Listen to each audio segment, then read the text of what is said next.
jẹ́ kí n sáré gbé ẹ débẹ̀ látẹnu Sheikh Ismail ọmọ Barahama agbára dua.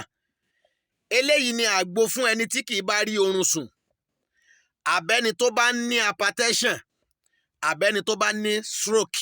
Dákun fara rẹ balẹ̀. Gbogbo ẹni tó bá rí tó já sí pé kèé rórun sùn, ẹlòmíì tó bá fẹ́ sùn láàárọ̀ kò ní rórun sùn, tó bá fẹ́ sùn lọ́sàn-án kò ní rórun sùn, tó bá fẹ́ sùn lálẹ́ náà kò ní rórun sùn, yóò kàn ranjúlẹ̀ náà ni. Ọmọ ìyá mi, bẹ́yẹn bá jẹ́ni tí kì í rórun sùn dáadáa, òun ló máa ń lead sí hypertension. Tí àìrórun sùn yẹn bá ti wá pọ̀ jù lára, òun ni ó wá lead sí stroke. Ọmọ ìyá mi, Ọlọ́run ò ní jẹ́ kí o ní stroke nínú ayé rẹ, o sì ní ní hypertension. Albarka la ilaha illallah. Wá lọ gbìyànjú tí mo fẹ́ sọ fún ẹ yìí. Kódà bẹ́yẹn bá ní BP, ó máa ń ṣiṣẹ́ fún un pẹ̀lú àgbo tí mo fẹ́ sọ fún ẹ yìí. Lọ́lẹ̀ bá mi wá ewé kan, wọ́n ń pe ewé yẹn ní ewé rínrin. Ewé rínrin yìí wá bá mi gún, tó bá wá gún tán, omi rẹ̀ wá fún sínú ike kan. Tó bá fún omi yìí sínú ike kan tán, ọmọ ìyá mi, lọ́lẹ̀ ra pick milk ni ó lọ́lẹ̀ rà o. Wá tú pick milk sínú omi tó fún yẹn.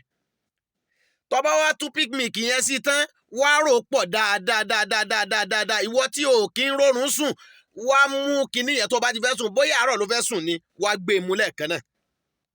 Bóyá alẹ́ ló fẹ́ sùn ni, wá gbé e mú lẹ́ẹ̀kan náà.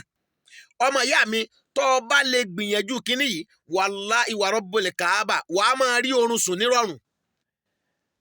Gbogbo tó dẹ̀ ń jẹ́ pé BP pé bóyá ó high, tó bá lè ṣe fún bí ijọ́ 5 ni wàá fi ṣe tẹ̀léra wọn. Lọ lè check BP rẹ, wàá rí pé ó máa wà normal. Ogun tí dẹ̀ ń jẹ́ pé bóyá stroke, wallahi kò ní ṣẹlẹ̀ nínú ayé rẹ.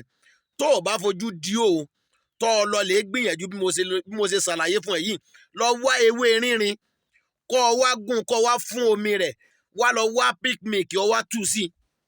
Ijọ́ 5 ló wá fi mu àgbo tí mo fún ẹ yìí. Níwọ̀ tó o kì í rórun sùn, tọ́já sí pé ó kàn ranjúlẹ̀ náà níbi iná.